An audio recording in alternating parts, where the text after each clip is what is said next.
E3 2024, aka Summer Game Fest. Let's go ahead and talk about it because a lot of people have been giving opinions about Summer Game Fest from an outsider's perspective, and I'm going to give you guys my insider's perspective of Summer Game Fest 2024, aka E3, whatever you want to call it. As many of you guys know, E3 has been dead, and they actually hung up the reins in 2020, announcing the closure of E3. And since then, Jeff Keighley has stepped up to the game and has created Summer Game Fest for creators. Now, I want to give you guys my honest opinions and thoughts about the event because I was there for all 4 days, not just the live stream that you guys saw with a bunch of trailer after trailer after trailer, but also actually hands-on with a lot of video games. And honestly, some video games I can't even mention right now because I'm still under embargo, which is freaking awesome. But with that being said, I do want to give you guys the good, the bad, the ugly about Summer Game Fest 2024, and I do want to give you guys some information about what it's like being a creator and attending Summer Game Fest 2024. Now, as a child, I will admit, I snuck into E3. I laugh, but I honestly snuck in it as a teenager to E3. It was super easy to actually sneak into E3. I lived literally down the street from the convention center. I would walk over and I would sneak in with a big crowd. And during the time, it was so long ago, I saw Pauly Shore.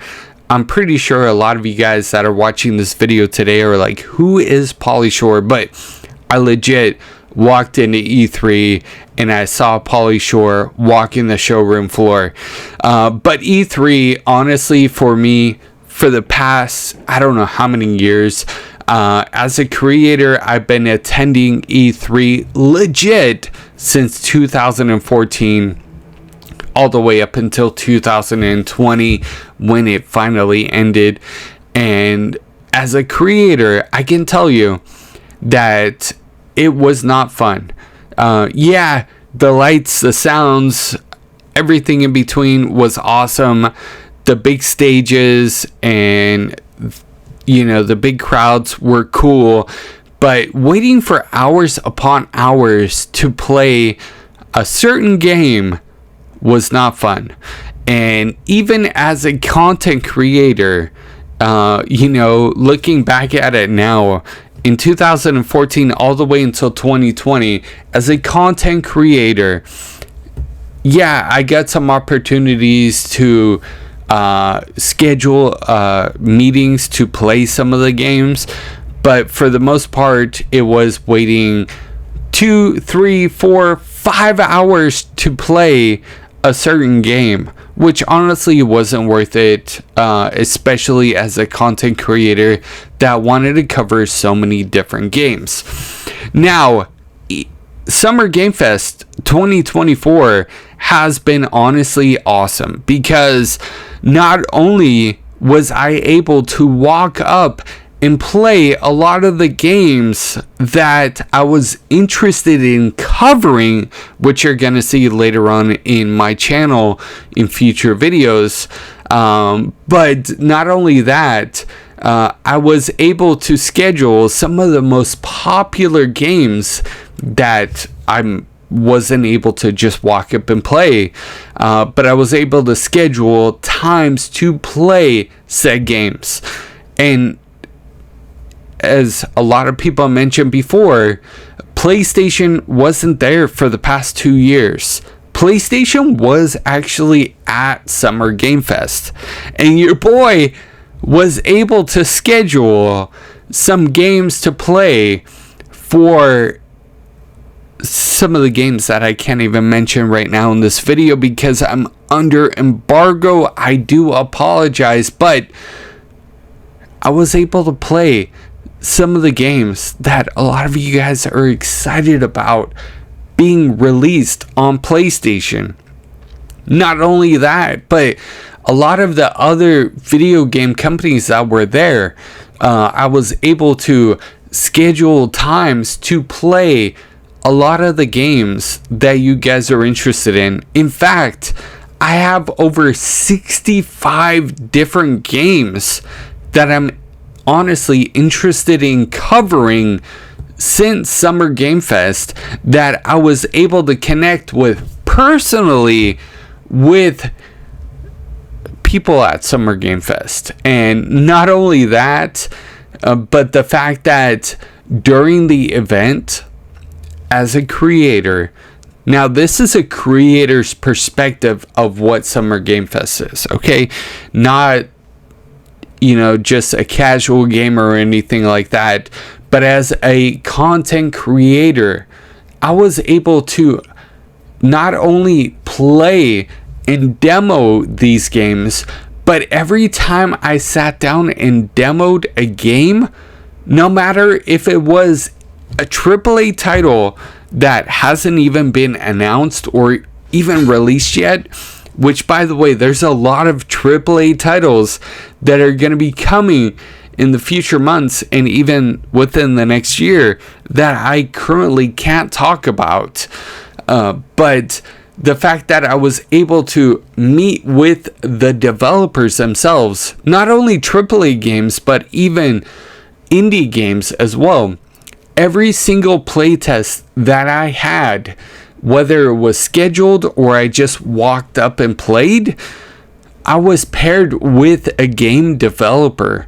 And the game developer sat with me the entire time and gave me so much information about the game that I was playing. And that personally was so much better than E3. A lot of people are complaining about Summer Game Fest, and I could definitely understand that because, let's face it, Jeff Keighley had a tough run this year because there wasn't that many games that are going to be released within the next year, and the game trailers that he showed, that's what he got, and that's what he was able to use, and that's what he was able to present. But as a content creator behind the scenes, there's so much more. There's so much more that Jeff Keighley can't say publicly, and personally, I can't say publicly, but I can tell you, rest assured, there's a lot of good games coming, and it is going to be an awesome time for gamers. Now, with that being said, I do want to go back to the fact that during my time at Summer Game Fest, I was completely catered to. Now, a lot of people are talking from an outsider's perspective. Honestly, the only people that are covering like PlayStation games, aside from me, is going to be Kind of Funny Games. And Game Over Greggy was there from start to finish. And if you guys watch his videos, you can see for yourself what I'm talking about, because he's probably going to reiterate what I'm talking about.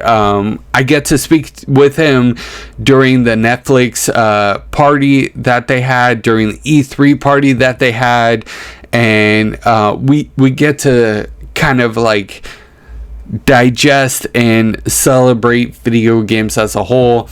And definitely be on the lookout for more of my videos, but also kind of funny videos as well, because he's got a lot of entertaining information coming up very soon as well. So I just want to point that out there. But as a content creator that was there from start to finish, I was definitely catered to. I was definitely, the fact that I didn't only test the games, but that game developers were sitting beside me the whole time, feeding me information about said video games was completely awesome. And the fact that they were there and I was able to hear from them directly helps me cover a lot of the video games that you guys are going to be interested in later on down the future, that when time comes I could talk about it. So I do want to give a big shout out to Summer Game Fest, Jeff Keighley, for inviting me to the event.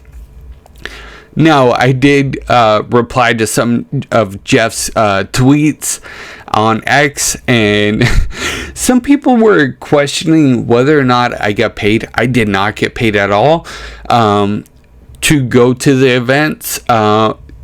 Parking was free and food was free. Other than that, I wanted to cover some of the games that were on Summer Game Fest, and I'm actually honestly going to be covering about 65 different games, and some of the games haven't even been announced, so be on the lookout for that. Ladies and gentlemen, thank you guys so much for watching this video. Please make sure to hit a like.